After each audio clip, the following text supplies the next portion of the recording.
Ya kwanza kabisa ni kama mwenyekiti wa mtaa, nina kamati zangu ya afya na mazingira katika mtaa, na nilishawapa maelekezo kwamba baada ya zoezi la leo kusafisha mfereji wa Molemo, kinachofuatia sasa ni kuhakikisha kwamba ukaguzi wa mara kwa mara unafanyika. Wale wananchi ambao kwa makusudi na kwa uzembe wanatupa taka kwenye mtaro, kwenye mfereji, tumeambiwa kwamba sasa ni mara ya mwisho, ni marufuku.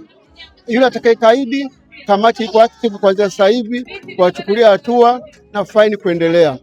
Na vipi, kuna maeneo ya kutosha ambayo yametengwa kwa ajili ya kuhifadhi hizi taka? Maana taka zipo za aina nyingi, kuna plastiki, kuna mifuko ya nylon ambayo haiozi kabisa. Vipi kuhusu utengaji wa maeneo? Ya kwa leo yako maeneo ambayo tumeyatenga, yanachukuliwa kwa sababu tumetoka maalum kwa ajili ya kuhifadhia taka ambazo zimechukuliwa leo. Kuanzia kesho kandarasi anakuja kuzipitia kwa ajili ya kuzipeleka sehemu husika. Vipi kuhusu mradi wa HUDEF, unahusiana na nini hasa? Yaani ni mradi ambao unahusika usafishaji wa mazingira. Ni taasisi ambayo inafanya kazi kwa niaba ya watu wa Open Map ambao wao wanadili na mambo ya maafa, mazingira na mambo mengineyo.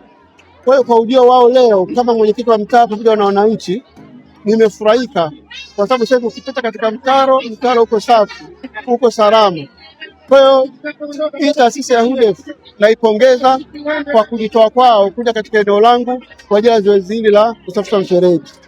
Basi mimi nasema asante sana, na wananchi wameona hili swala na watatimiza vyema na watatunza mazingira. Basi nashukuru kwa msaada wako. Asante kwa muda. Kama unahitaji jambo lako lifike mbali zaidi, basi unachotakiwa kufanya ni kulileta kwenye mikono salama. Eco Brand.